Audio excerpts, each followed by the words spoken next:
Greetings, our beloved viewers. Welcome to Choices. Jesus Christ is the same yesterday, today, and forever. And we want you to know He is the answer to all our problems. We want to encourage you to stay with us today. We want you to pay attention, focus on what you hear, and we challenge you that your life will not be the same. You will see changes in your life.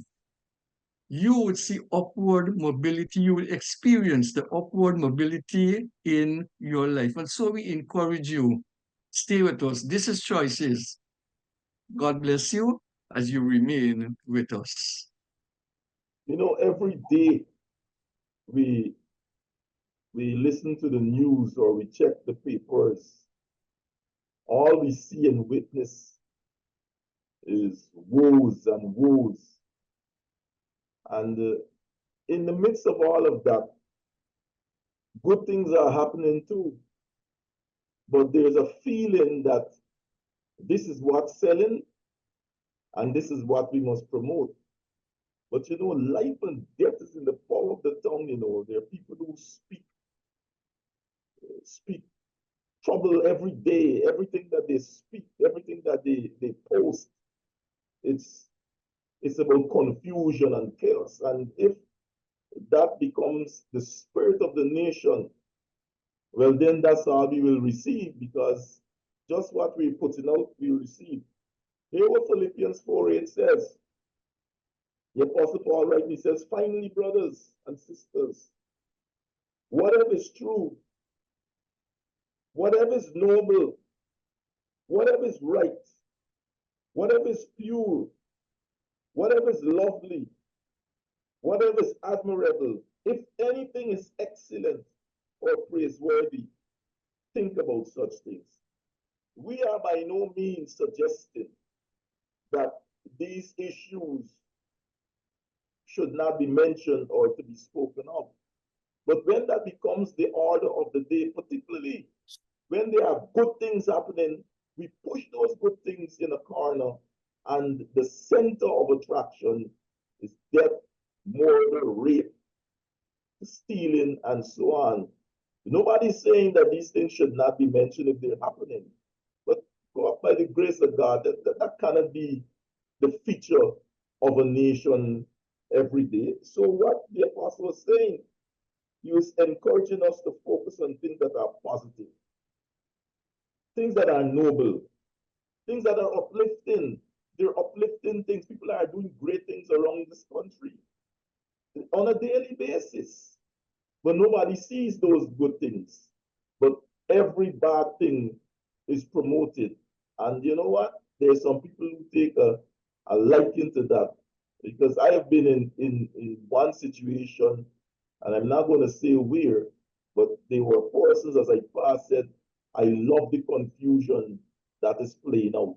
And so we cannot be advanced as a people, as a community, as a neighborhood, if our focus is not on developmental issues, but more on issues that are tragic in nature. Gentlemen. Thank you, Dr. Hudson, for that beautiful introduction. Yourself and Reverend Sting, thank you very much. A few days ago, I had the privilege of attending a Caribbean seminar. This was a global seminar organized by a Caribbean group in Jamaica. Attended it virtually, dealing with suicide. It was a part of the celebration or the recognition of Suicide Prevention Day. Out of that all-day conference, you've said something that has jolted my spirit that I heard there. So I give credence to the presentations there. They spoke about events and the impact of events. They were trying to establish the fact that many of the suicide attempts have come from mental disorders, and those mental disorders really developed out of childhood trauma. It was surprising to me that over 90% of mental disorders are really from childhood trauma. And they started to identify the impact of events, negative events, especially in childhood ages, and the experience that that negative event creates on the inside that affects the mind on a long term, and the effect then causes negative actions unless there is a support structure to assist. So when I heard you talk about the celebration of the negative elements in my community or in our community, it troubles me indeed, because you and I, if we continue to do that, we will really be creating an environment that will affect our children, even our adults, in the long term, and affect us negatively. This is remarkable. And those of you who are watching us, viewing us, what we are saying is there's wise counsel. And the wise counsel speaks to this recognition that humans are inclined to move in the direction of their focus. You know, humans are inclined to move in the direction. And it is remarkable that the book says in Philippians 4:8, the Apostle Paul saying, listen, before you judge, listen to it. Whatever things are true, he's talking about what we should focus on. I am reiterating what was read early on. Whatsoever things are noble, whatsoever things are just, whatsoever things are pure, whatsoever things are lovely, whatsoever things are of a good report, if there is any virtue, and if there is any praiseworthiness, think on these things. It's simply, again, that's the New King James. Hear how it is put in the Message Bible. I'd say to you, do best by filling your minds with meditating on things that are true. Do best. You know, every time we put these things are factual things, but you fill the whole newspaper, the front page, with what will sell it. And it's murder, somebody, a tragic, like we had the other day, 2 children drowning in the midst of frolic, in the midst of big party. 2 children are there with their family, and they inexplicably couldn't be accounted for. Now, in these kinds of matter, we hear, think on the things that are authentic, think on the things that are compelling, think on the things that are gracious, not the worst. You have to report on those things. You know, I asked Kurt, who lives in Switzerland, whether that's the way y'all report the tragedies. Phil, talk to us about that. Thank you, Bishop. This is an excellent topic, I must say, as we speak about negativity and its consequences. And to jump directly to your question, no, you hardly find those things on a daily basis, consistent basis, even on a weekly basis, being reported in the media. There are varying medias. There's the daily, there's the weekly, and what I have noticed is that what is reported is what is edifying, you know, what is uplifting daily. There's actually a free newspaper, a free journal, as they call it. And every day it's down there in the mailbox, sort of. Every day is there, and that one is free. Some you have to pay for.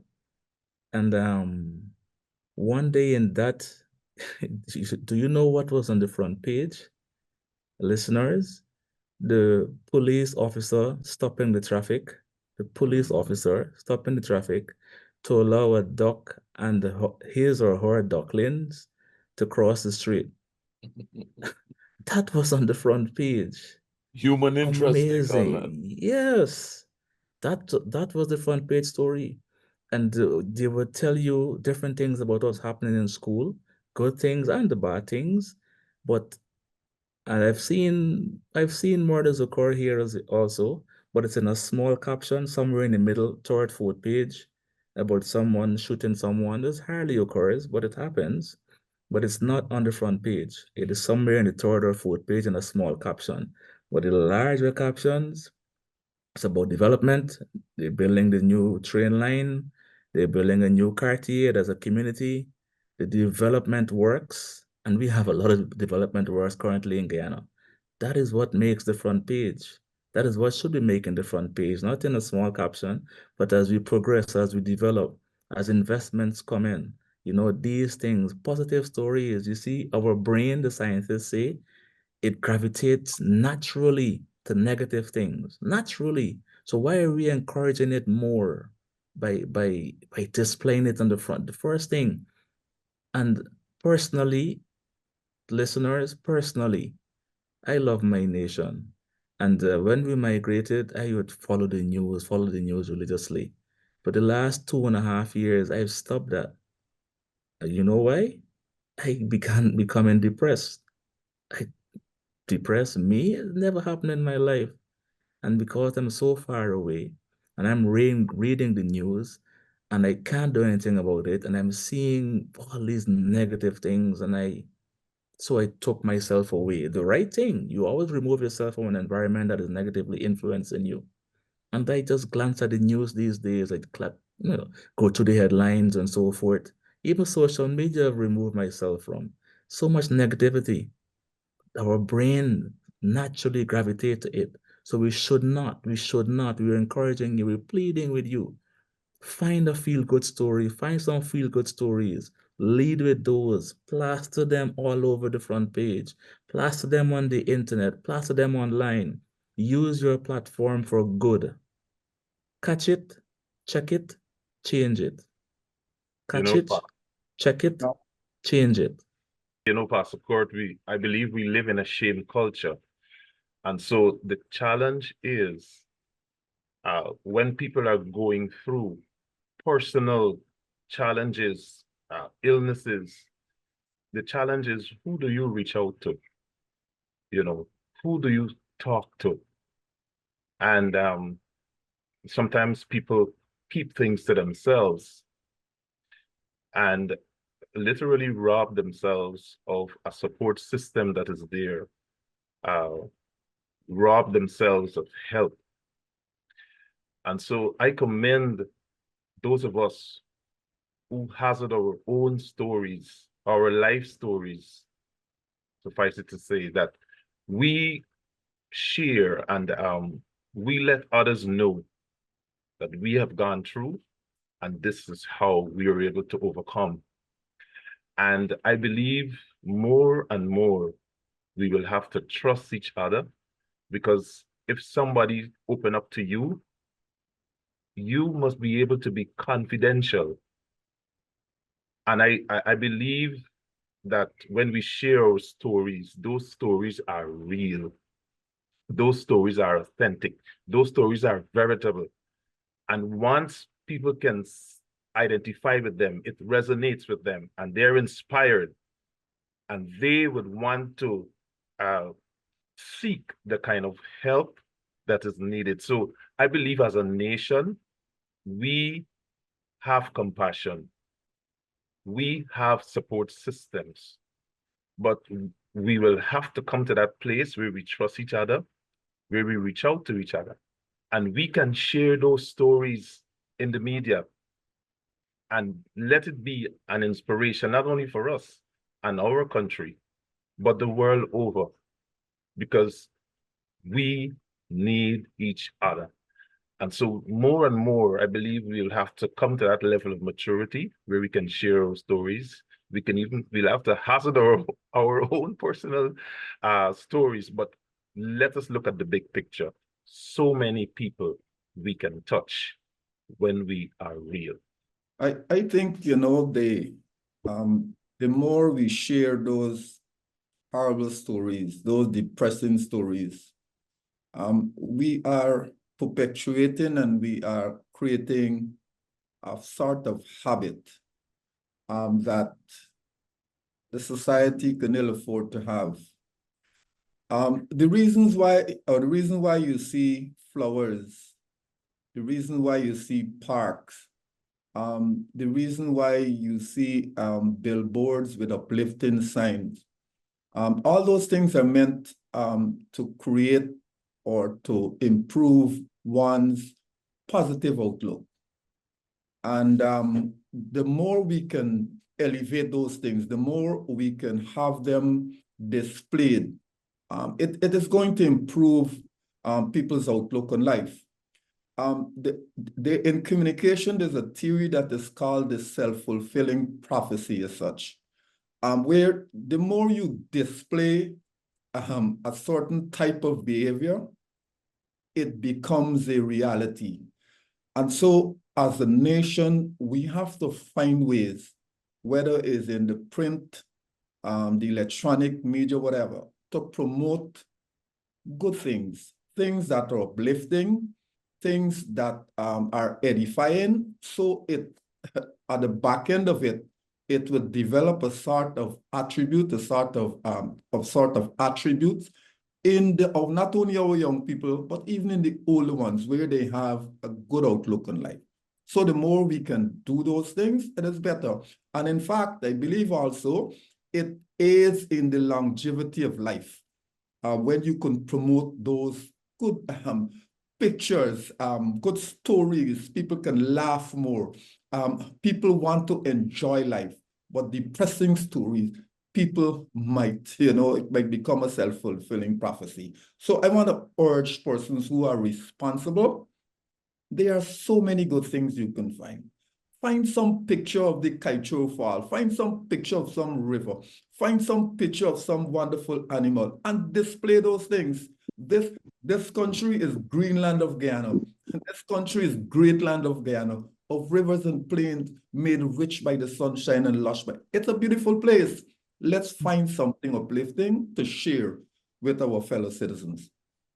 Some of the materials that we have, that we see in the papers and we listen to the news, some of the material might be adult content.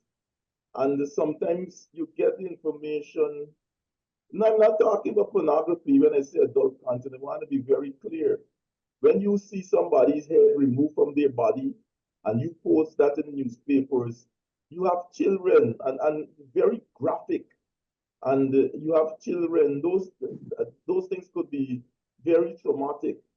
And so it's just the desire now to publicize. And even when you go to TikTok, Facebook, some of these children got phones, you don't see anything uplifting, it's coursing. And in terms of Guyanese people engaging in those kinds of practices. So psychologically, not only the adults can be affected, but the children can be affected in terms of what they hear. There are people who, I worked in Essequibo for a number of years as a district education officer, and there were people who refused to come to Georgetown because the picture that has been painted is when you come to Georgetown, you'll be killed.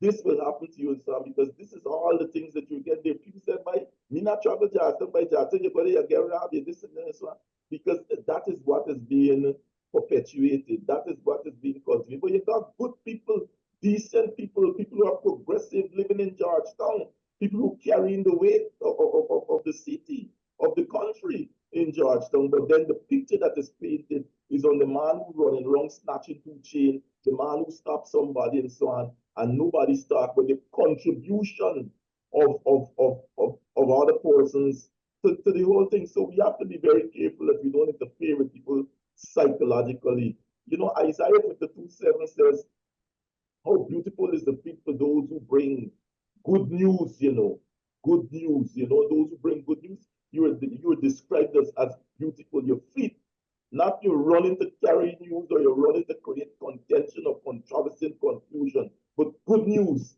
And so we are looking for some good news people. Allow me to come in just after you, because what you are actually saying there is that the trauma affects our decision making, and in many cases, our long-term decision making is. You use the illustration of coming to the city, but you just extend that to the other decisions that you now have to make, dealing with either city folks, people of a different ethnicity, and all those kinds of things. And that's what is important. You and I advertise these traumatic matters, and it affects the mind so much that the folks who are affected are now put in a place not to make an objective decision. They've lost the ability to make that objective decision, which is necessary for their long-term survival and long-term existence, long-term success. And so it paints a picture that we are hurting ourselves if we continue to paint that kind of negativity. Well, we are certainly not knocking entirely people who write headlines, professional people, the editors who have to finalize what the nation will wake up to tomorrow. You know, who have there's a burden to satisfy, and the investment of the people who own the newspaper. And we have been taken along the line now. We love drama, we love trauma, we love things sensational. Seems as though there is a terrific appetite in our country, whatever the cost, for these dramatic things. What we are pleading, we're pleading for an even hand. You know, you can, report what you have to report. Your directors will instruct you to do A, B, C, D. But as you do that, save the nation. As you think of the impact of such negative reporting is what we are targeting. And we are saying, because humans have a tendency of going in the direction of their focus, we are challenging you, and we're convinced, because we live here, that they have good stories, powerful stories. I normally read the newspaper on the electronic setting, and so I can pinch and open the screen to depict the photograph, to see if I could recognize where this is. I enjoy, especially if it is a picture about infrastructure development, as we were talking, social development. A new school is open in some area, a surgery, a breakthrough surgery, first of its kind, done in the country. And I've seen such. Thank God they don't put the beheading and so on anymore. Thank God the gory details of some matters that are newsworthy. But we're making an appeal. Let us report those things inside, and let us keep that front page about progress and about report the wonderful things. I don't know how many ducklings will be able to cross the street without the owner safely, because this is It's what's Corey. it? It's a curry duck place. We don't export with that, so I don't know how that will survive in a place like this. But I understand where you're going. A long time ago, I was told a good story is not if a dog bites a man. That's not a good story for the front page. Is if the man bites the dog. That is news. And that is what you focus on. But we focus on tough things, terrible things. So this is an appeal. Let us see if we can get our minds in a way where people can laugh a little bit more, where people can smile a little bit more, where people can rejoice. This is wonderful. Another great framework for you to use as leaders and as persons that share information is to use something called the nudge theory, right? Check it out, do your research, but the nudge theory would help you to understand how you could share information that helps people to reflect on themselves and helps people to grow. So you still share the truth, but you're pushing them gently to along a path that allows them to discover the greatness within them and the purpose within them. So explore the nudge theory is a great 7-step framework, and that should be a great addition if you want to do it using a strategic approach.